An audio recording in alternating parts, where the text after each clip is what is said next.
Anak-anak, kita masuk di pembelajaran keempat, muatan PPKN ya.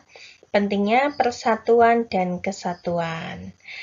Nah, ada pepatah yang mengatakan, bersatu kita teguh, bercerai kita runtuh. Nah, pepatah tersebut itu sesuai diterapkan pada bangsa yang memiliki keragaman.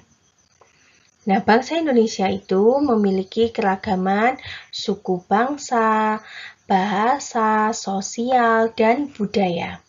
Nah, oleh karena itu, bangsa Indonesia itu memerlukan persatuan agar menjadi bangsa yang kuat. Sikap menjaga persatuan dan kesatuan bangsa. Nah, sebagai rakyat Indonesia, kita itu harus menunjukkan sikap menjaga persatuan dan kesatuan bangsa kita. Yang pertama, caranya dengan gimana? Yang pertama, menghormati teman yang beribadah. Jadi, tidak boleh mengganggu teman yang sedang beribadah. Yang kedua, tidak membeda-bedakan teman yang berbeda suku. Jadi, kalian harus berteman dengan siapapun, baik dari suku manapun. Yang ketiga, menghormati teman yang sedang menyampaikan pendapat. Jadi kalau teman kalian berpendapat, jangan langsung diselani, jangan langsung dipotong begitu saja. Dengarkan pendapatnya dahulu dengan baik, lalu boleh kalian memberi saran. Yang keempat, menghormati keragaman budaya lain. Jadi saling menghormati, tidak boleh saling mengejek budaya suku lain atau daerah lain. Yang kelima, meminta maaf jika melakukan kesalahan. Jangan malu, jangan gengsi untuk meminta maaf dahulu, ya. Jadi kalian kalau berbuat salah harus berani untuk meminta maaf. Nah, biasakan untuk meminta maaf jika kalian misal berbuat salah pada teman atau adik atau siapapun. Jadi harus membiasakan untuk meminta maaf.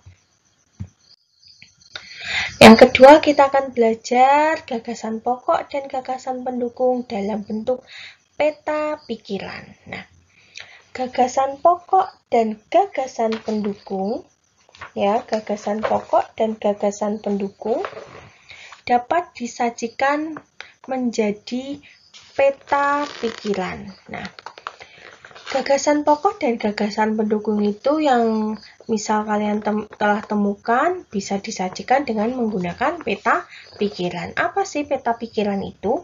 Peta pikiran merupakan cara menuangkan informasi yang diperoleh ke dalam bentuk diagram.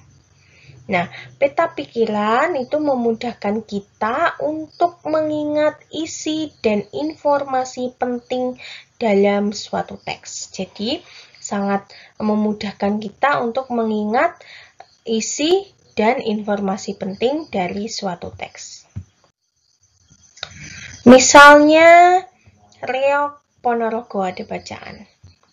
Reok Ponorogo merupakan kebudayaan yang berasal dari Jawa Timur. Pertunjukan reok ditampilkan dalam bentuk topeng berbentuk kepala singa yang dikenal sebagai Singa Barong. Reok Ponorogo menceritakan tentang Raja Ponorogo yang berniat melamar Putri Kediri. Nah, dari bacaan Reok Ponorogo ini, kita dapat menyimpulkan atau membuat peta pikiran. Nah, gagasan pokoknya tadi apa? Gagasan pokoknya ada Reok Ponorogo berasal dari Ponorogo, Jawa Timur.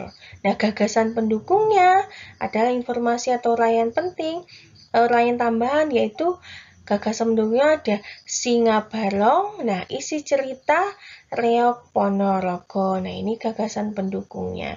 Jadi, kalau kita membuat peta pikiran seperti ini, kita akan lebih mudah mengingat isi dari bacaan yang kita baca. Jadi, gagasan pokok pun itu dapat dijadikan atau dapat kita temukan atau disajikan dengan menggunakan peta pikiran atau menuangkan informasi yang diperoleh dalam bentuk diagram. Nah, anak-anak, hari ini tematik belajar 2 mapel ya. Yang pertama PPKN, yang kedua yaitu Bahasa Indonesia. Bu Pri simpulkan, kalau PPKN tadi kita belajar tentang pentingnya sikap persatuan dan kesatuan, dan yang kedua tentang gagasan pokok atau gagasan pendukung dalam bentuk peta pikiran. Nah, tugas anak-anak, bukalah buku tematik 4A halaman 13, lalu kerjakan soal nomor 2 sampai 5. Contoh sikap persatuan dan kesatuan. Boleh di buku paket, boleh menulis di buku tulis kalian, sambil kalian olahraga tangannya. Sudah lama ya tidak menulis-nulis. Silahkan ya, Bu Pri tunggu tugas kalian. Bu Pri akhiri. Wassalamualaikum warahmatullahi wabarakatuh.